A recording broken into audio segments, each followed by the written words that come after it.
अस्सलाम वालेकुम, नमस्कार, सत श्री अकाल एंड गुड इवनिंग। मैं हूं आरज़ू काज़मी और आप हमेशा की तरह से देख रहे हैं पॉइंट ऑफ व्यू। हमारे साथ हैं जी डॉक्टर अभिषेक मिश्रा जी और अभिषेक मिश्रा जी से हम पूछेंगे डॉक्टर जयशंकर का जो म्यूनिख का विजिट है और कॉन्फ्रेंस में वो गए थे, कई दूसरे लीडर्स के साथ उनकी मुलाकात हुई है, उस बारे में भी हम उनसे बात करेंगे जिसमें अमेरिका के भी लीडर हैं और ये भी हम समझने की कोशिश करेंगे कि क्या हर जगह पे जो भारत हमें नजर आ रहा है आगे बढ़ता हुआ, हर जगह अमेरिका के लिए बहुत कहा जाता है कि जी अमेरिका में अब ज्यादातर इंडियंस हैं जो बड़ी बड़ी पोस्ट के ऊपर हैं और इस वक्त अमेरिका को चलाने वाले इंडियंस ही हैं। क्या उसमें एजुकेशन सिस्टम का हाथ है या समझते हैं कि नहीं, कहीं ना कहीं जाकर मोदी जी की सरकार जो है वो भी इस किस्म की स्टेप्स ले रही है जिसकी वजह से भारत हमें आगे बढ़ता हुआ दिखाई देता है। इस सारी बातों पे हम बात करेंगे डॉक्टर अभिषेक मिश्रा जी से। बहुत शुक्रिया सर कि आज आप आए शो के अंदर। बहुत आपसे जैसे हमने पहला सवाल ही हमने किया है कि डॉक्टर जयशंकर के विजिट को आप कैसे देखो। अभी वैसे तो इलेक्शंस भी होने वाले हैं लेकिन कितना इम्पोर्टेंट है ये विजिट? आई मीन ये तो एक बेसिकली रूटीन वाली विजिट रहती है ताकि आप जब इम्पोर्टेंट कंट्रीज एक दूसरे के टच में रहें, एक दूसरे के आइडियाज से मतलब अपडेटेड रहें कि क्या चल रहा है क्या नहीं चल रहा है। और वैसे भी अभी जो वेस्ट एशिया में चल रहा है, जो चाइना फ्रंट पे चल रहा है, उसको देखते हुए दोनों देशों में बहुत ज्यादा जरूरत है कि एक कनेक्शन जो रहे वो, या जो चैनल है बातचीत करने का ऑफिशियल, वो चलता रहे। आप देखिए, America is also going to slip into election mode very soon. हमारे यहाँ तो मुश्किल से अब 1 महीना भी नहीं बचा जब नोटिफिकेशन आ जाएगा, तो उसके बाद से इलेक्शन जो आ जाएगा, गवर्नमेंट लेम डक हो जाएगी, गवर्नमेंट के पावर खत्म हो जाएंगे, 2-2.5 महीने गवर्नमेंट कुछ कर नहीं पाएगी, सारा पावर इलेक्शन कमीशन में होगा। तो इसलिए ये भी है कि अब मोदी जी का गवर्नमेंट है, वो श्योर है कि आना है, तो उसको भी प्लान करना होगा कि भाई कब कहाँ कौन कैसे जाएगा। So these are the things जो वो कहे। अगर कोई स्पेशल पर्पस से गए हो तो नहीं पता, क्योंकि अभी तो कुछ दिन पहले वो वहां पर थे म्यूनिक कॉन्फ्रेंस के लिए, क्या नाम है, जर्मनी में। तो अब अगर कोई विशेष पर्पस हो तो आई हैव नो आइडिया जी।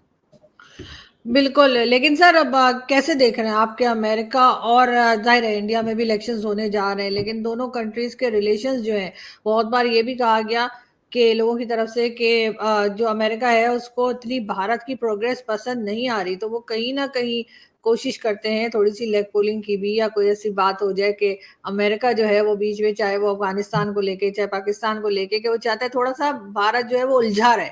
आपको लगता है वाकई में वो भारत को उलझाए रखना चाहता है, या आपको लगता है कि नहीं, आप लोग जिस तरह से आगे बढ़ रहे हैं तो इस बात से अमेरिका बहुत खुश है? कोई खुश किसी से चीज से नहीं होता। कोई हमारे रिश्ते वाले हमसे खुश हो जाएंगे, आप भी आजू जी क्यों खुश होंगे भाई? वो तो हाँ, उनकी मजबूरी है। आप समझिए ना, अगर उनका बस चलता, आप वेस्ट का मीडिया देख लीजिए, वेस्ट का मीडिया तो एंटी इंडिया रहा है, एंटी मोदी जी रहे हैं और एंटी हिंदुत्व रहा है। वो तो शुरू से इंडियन की आइडेंटिटी से उनको नफरत रही है। तो इट्स ऑल जिसे कह लिए चेंजिंग डायनामिक्स है, वर्ल्ड रियलिटीज जो बढ़ रही हैं।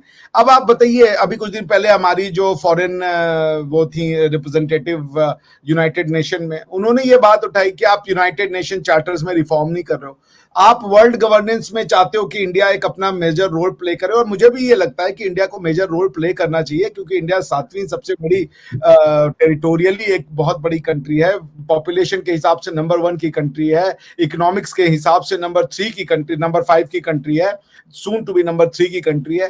तो अब इतना मेजर रोल अगर इंडिया, या इतनी मेजर पोजीशन अगर इंडिया के पास है, और इंडिया अगर अपना वर्ल्ड जिसे कह लीजिए गवर्नेंस में अपना रोल ना प्ले करे, तो ये बात भी बनती है। और India needs to come out of its cocoon. No, शुरू से इंडियन एक अंदर, मतलब जिसे कह लीजिए, they have been an inward looking people. वो इंडियंस बाहर देखना ही नहीं चाहते हैं।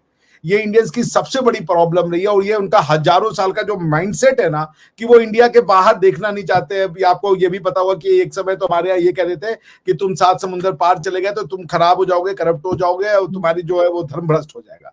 उस चक्कर में इंडियंस बाहर नहीं निकलते थे। अब ये बात अलग है कि जब गोरे आए तो इन्होंने सबको ले जाके मजदूर बना दिया, कुछ को इधर बना दिया, तो दुनिया भर में आज आपको आलू और इंडियन हर जगह मिल जाता है बहुत इजीली। ठीक है ना? सो पॉइंट यही है कि यूएन चार्टर का भी रिफॉर्म होना चाहिए। अमेरिका को इसमें एक मेजर रोल प्ले करना है। अगर आपको नहीं पता तो मैं बता दूं, आर्टिकल 108 यूएन चार्टर के अंदर में अमेंडमेंट की व्यवस्था दी गई है। अमेंडमेंट की जो व्यवस्था है वो ऐसा होता है कि यूनाइटेड नेशन जनरल असेंबली के जितने मेंबर हैं, आप यूनाइटेड नेशन के 6 ऑर्गन है और जनरल असेंबली में जितने भी मेंबर सदस्य होते हैं जिन्होंने यूएन चार्टर के को साइन किया है वो सारे उसमें बैठते हैं। सिक्योरिटी काउंसिल में सिर्फ 15 मेंबर बैठते हैं यूनाइटेड नेशन के, जिसमें 5 परमानेंट मेंबर हैं, और इकोसॉक में 54 या 55 मेंबर बैठते हैं एक समय पे। उनका सबका समय काल होता है 2 साल या 5 साल से या 6 साल शायद होता होगा। सिक्योरिटी काउंसिल में 2 साल है और जनरल असेंबली में परपेचुअल है, हमेशा के लिए आपकी मेंबरशिप रहती है। तो 108 ये कहता है कि 2/3 बहुमत से अमेंडमेंट यूएन चार्टर में आपको पास करना पड़ेगा, तो जाकर के अमेंडमेंट कैरी आउट होगा। उसके बाद वो जो 2/3 मेंबर्स हैं उनका 2/3 जो है वो अपने यहाँ पे अपने पार्लियामेंट के थ्रू इस रिजोल्यूशन को जो कि जनरल असेंबली में पास हुआ उसको रेटिफाई करवाएंगे, तब जाके यूनाइटेड नेशन चार्टर का अमेंडमेंट इफेक्टिव होगा। तो बिना यूएन चार्टर को अमेंड किए इंडिया को सिक्योरिटी काउंसिल में परमानेंट पोजीशन नहीं मिलेगी। और मोदी जी ने जैसा मुझे लगता है जो कहा है कि आने वाले समय में वो और भी सख्त डिसीजन लेंगे और कुछ इंपॉर्टेंट माइलस्टोन है जो वो इंडिया के लिए अचीव करना चाहते हैं, उसमें मेरे ख्याल से यूनाइटेड नेशन सिक्योरिटी काउंसिल में permanent seat with veto would be one of the top priority for Prime Minister Modi to achieve। तो ये सब भी है बहुत कुछ, there are so many things on card। तो वो चाहते हैं कि यूएन का अमेंडमेंट हो और जितनी तेजी से हमारी और जितना फोर्सफुली हमारी जो यूएन रिप्रेजेंटेटिव है उन्होंने इस बात को बोला है, इसका मतलब है कि मोदी सरकार से प्रेशर जा रहा है कि अब इस मुद्दे को उठाने का सही टाइम आ चुका है। जी बिल्कुल ऐसा है, लेकिन सर बहुत से लोग जो अमेरिका में रहते हैं, चाहे वो पाकिस्तानी ही क्यों ना हो, जैसे साजिद तारड़ साहब है और कई लोग हैं, उनका कहना ये कि अमेरिका में हर जगह पे जो बड़ी पोस्ट हैं या कई जगह पे जो है वो इंडियंस आते जा रहे हैं और अमेरिकन खुद जो हैं वो कहीं पीछे रह गए हैं। उसमें जाहिर है उनका अपना ही कसूर है, चाहे वो एजुकेशन को लेकर हो, चाहे वहाँ पे वो बहुत ज़्यादा ड्रग्स यूज़ करने लगे, जो भी रीजन ले लीजिए। लेकिन आपको लगता है कि ये इस चीज को लेकर भी यकीनन इंडिया में बात होती होगी या कोई इस तरह की चीज है जिससे आपको लगता है कि सुपर पावर बनने जा रहा है भारत, तो वो यकीनन अमेरिका को एक टफ कंपटीशन दे सकता है। चाइना को तो खैर है ही, लेकिन अमेरिका जो साथ बैठ के हंस के बातें करता है भारत के साथ, आपको लगता है कि उसकी ये कामयाबी वहां के लोगों को अच्छी लगेगी? देखिए ये तो वेस्ट ही बार बार कह रहे हैं ना, हमको इतनी गालियां देने के बाद हिंदू नेशनलिस्ट और ये और वो और स्नेक चार्मर की कंट्री और क्या क्या नहीं फैलाया वेस्ट ने हमारे बारे में। उसके बाद अब उनके ही मुंह से ये बात हम निकलवा लिए कि भाई ये तो आने वाली सदी, दशक नहीं, नॉट जिसे कह लीजिए a decade, but the century is going to be the Indian century. ऐसा नहीं है कि चाइना के पास इकोनॉमी नहीं होगी, चाइना हो सकता है नंबर 1 इकोनॉमी हो, चाइना अमेरिका हो सकता है नंबर 2 इकोनॉमी हो, इंडिया हो सकता है नंबर 3 पे रहे 15-20 ट्रिलियन डॉलर के साथ, बट जो मिलेनिया होगा वो इंडिया का होगा। जिसको दुनिया कहती है वर्ल्ड पावर, उसको हम कहते हैं विश्व गुरु। दुनिया जिस शक्ति को पावर फोर्स के रूप में देखती है, मिलिट्री स्ट्रेंथ के रूप में देखती है, इकोनॉमिक स्ट्रेंथ के रूप में देखती है, एज एन इंडियन हम उसको विजडम के स्ट्रेंथ में देखते हैं, नॉलेज के स्ट्रेंथ में देखते हैं। India has given the world knowledge. आज आप देख लीजिए, जस्ट वॉर की थ्योरी हो, चाहे मतलब आप किसी भी क्षेत्र में जाएं, India was the Pioneer of the knowledge. जो लास्ट 1000 ईयर्स में जो हमारे ऊपर पहले कुछ इस्लामिक आक्रांता, फिर उसके बाद वेस्टर्न आक्रांता आकर के इन्होंने हमें हमारी उस जो पाथ ऑफ डेवलपमेंट था उससे हमें साइड ट्रैक कर दिया। हमारी मेंटल जो समझिए उसमें एक इंफीरियरिटी कॉम्प्लेक्स डाल दिया। सो इंडियन खुद से नफरत करने लगे थे। हमारी किताबों ने भी इस आइडिया को परपेचुएट किया कि हम किसी लायक नहीं थे। बट जिसे कहते हैं ना कि जो सच्चाई होती है वो तो धरती का सीना फाड़ के बाहर आती है। तो इंडिया की जो मैन पावर है, जो ह्यूमन रिसोर्स है, वो क्यों एक्सेप्ट हो रही है दुनिया में? उसका रीजन ये है कि जो इंडियंस क्वालिफाइड होते हैं ना, वो सिर्फ नॉलेज ही नहीं रखते या स्किल ही नहीं रखते, वो रखते हैं लीडरशिप क्वालिटी। वो सबको साथ लेकर के चलने की क्षमता रखते हैं। ऐसा क्यों? क्योंकि वो किसी को, एक तो बहुत ज्यादा एग्रेसिव नहीं होते। आपको मोस्टली इंडियन डोसाइल मिलेंगे, पोलाइट मिलेंगे, बड़े सभ्य लोग मिलेंगे। ज्यादा वो नहीं कि एकदम आपका मुंह तोड़ दें, इस टाइप का एग्रेसिव स्टांस इंडियन कभी नहीं लेते और दैट इज बीन अप्रिशिएटेड। तो इसीलिए वो लीडरशिप रोल में इंडियंस को पसंद किया जा रहा है। आज इंडिया के जो बच्चे हैं या जो इंडिया का डायस्पोरा है, उसने दुनिया भर में प्रूव कर दिया अपने आप को, चाहे वो पॉलिटिकल लीडरशिप हो, वो कॉर्पोरेट लीडरशिप हो। सर इंडियन मुस्लिम्स तो मुझे बड़े अग्रेसिव लगते हैं जब मैं उन्हें टॉक शोज में देखती हूँ, जब मैं उनके कोई स्टेटमेंट्स देखती हूँ या कोई वीडियो कोई वायरल हो जाती है सोशल मीडिया पे, तो इंडियन मुस्लिम्स तो मुझे काफी ऐसे लगते हैं कि अग्रेसिवली बात कर रहे होते हैं। नहीं वो ठीक है, वो देखिए इंडियन मुस्लिम में इंडियननेस सिर्फ ज्योग्राफी का है कि वो इंडिया में रहते हैं, वरना और कोई इंडियननेस नहीं, वो एक्सेप्ट ही नहीं करते ना। वो कहते हैं कि हमारे पुरखे, हमारा कल्चर कुछ और है, वो गंगा जमुनी तहजीब ढूंढ रहे हैं, मतलब पता नहीं कहां से दूसरी तहजीब इंडिया में कब आ गई। इस्लाम की कौन सी तहजीब है? तुर्कों की तहजीब है, अरबों की तहजीब है, पारसियों की, ईरानियों की तहजीब है? कौन सी ईरानी तहजीब? वो इस्लामिक तहजीब है जो यहाँ पे गंगा जमुनी तहजीब बना लिया उन्होंने। तो वो एक कंस्ट्रक्टेड आइडिया में रहते हैं, but at the same time there are absolutely wonderful patriotic Indian, बहुत knowledgeable Indian है। आपको मैं तो कम से कम 20 नाम तो मैं गिना दूंगा, आप देख लें। उनको क्या नाम है, आरिफ मोहम्मद खान साहब हैं जो केरला के गवर्नर हैं अभी। उसके बाद आप देख लें, अब एपीजे अब्दुल कलाम साहब थे, मतलब यू कैन नेम देम। अभी वो फेस टू फेस चैनल चलाते हैं, आपके उस पे आ भी चुके हैं जी, रिजवान साहब, डॉक्टर सैयद रिजवान साहब, वो है। तो I mean there is no dearth of such Indians who are very Indian. तो ठीक है, कुछ ऐसे लोग हैं जो अपने आप को इंडियन नहीं मानते, वो कहते हैं इंडियन के इंडिया के लोग हैं, वो गाय और गोबर का मूत पीने वाले लोग हैं, ये उनकी आइडेंटिटी है इंडिया को लेके। अब आप उसको क्या कीजिएगा, जो अपनी इतिहास को नकारना चाहता है तो उससे हम क्या बात कर सकते हैं। लेकिन ऐसा नहीं कि सारे इंडियन ऐसे हैं, सारे इंडियन मुस्लिम ऐसे हैं। There's a good number of Indian Muslims who are very polite, very educated, very जिसे आप कह लीजिए talented. एग्जैक्टली सर, खैर अच्छे बुरे लोग हर जगह होते हैं, मैं ये नहीं समझती कि हर कोई नेगेटिव ही बात कर रहा होगा। लेकिन सर आपका ताल्लुक क्योंकि एजुकेशन से भी है, आप पढ़ाते भी हैं, तो सर एजुकेशन सिस्टम कितना रिस्पॉन्सिबल है भारत के आगे बढ़ने में? क्योंकि हमारा पाकिस्तान का एजुकेशन सिस्टम पे हम बहुत क्रिटिसाइज करते हैं, वो काफी वीक है। देखिए Arzoo ji, let me be very honest, दुनिया भर का एजुकेशन सिस्टम एक होता है। मैंने कम से कम 4-5 कंट्रीज में तो पढ़ाया ही है, यूरोप में भी पढ़ाया है, इंडिया में भी पढ़ाया है, सेंट्रल एशिया में भी पढ़ाया है ना। मैंने हैम्बर्ग यूनिवर्सिटी में पढ़ाया है, मैंने ब्रिटिश यूनिवर्सिटी डे मॉन्टफोर्ट में पढ़ाया है, मैंने इंडिया में पढ़ाया है। ये 3 कंट्रीज में तो मैंने बखूबी पढ़ाया है। तो मैं आपको एक बात बता सकता हूँ कि हर जगह का एजुकेशन सिस्टम वैसा ही है। हाँ, ये है कि ये बच्चे जो हैं हमारे यहाँ पे, वो बहुत टैलेंटेड इसलिए हो जाते हैं, या वेस्ट के बच्चे टैलेंटेड थोड़ा इसलिए हो जाते हैं, उनकी सोच पे कोई रिस्ट्रिक्शन नहीं होता। अब मैंने जो पाकिस्तान के बच्चों से बातचीत की है, वो बच्चे दिल के बहुत अच्छे हैं, ठीक है ना, प्रोग्रेसिव भी हैं, मगर मुझे बड़े दुख के साथ ये कहना पड़ता है कि उनसे बात करके मुझे लगता है कि ये बच्चे ग्रेजुएशन करके आए हैं, अच्छे कॉलेज और यूनिवर्सिटी से आए हैं, तो थोड़ा सा मुझे शॉक लगता है कि लेवल जो एजुकेशन का है वो यहाँ पे। आपको हमारे यहाँ भी मिलेंगे ऐसे डफर, इंडिया में भी मिलेंगे जो पढ़ के आए हुए हैं बेसिक यूनिवर्सिटी से, जानते कुछ नहीं है, कम होंगे, मगर आपको हमारे यहाँ बहुत ज्यादा मिलेंगे। आप पत्थर भी मारेंगे तो जाके किसी ऐसी कोई लगेगा। आपके यहाँ पे मैं उनकी बात करूं जो बहुत टैलेंटेड है, जो मैंने देखा है जो बहुत टैलेंटेड है, उनसे बात करने के बाद आई हैव बीन शॉक्ड, क्योंकि वो नॉलेज के एक दायरे के बाहर जाना नहीं चाहते, वो नया कुछ एक्सप्लोर नहीं करना चाहते, वो एग्जिस्टिंग नॉलेज को ही दे आर बीटिंग अराउंड, जिसे कह लीजिए ना, उसी को they are flogging the dead horse वाली जो बात है।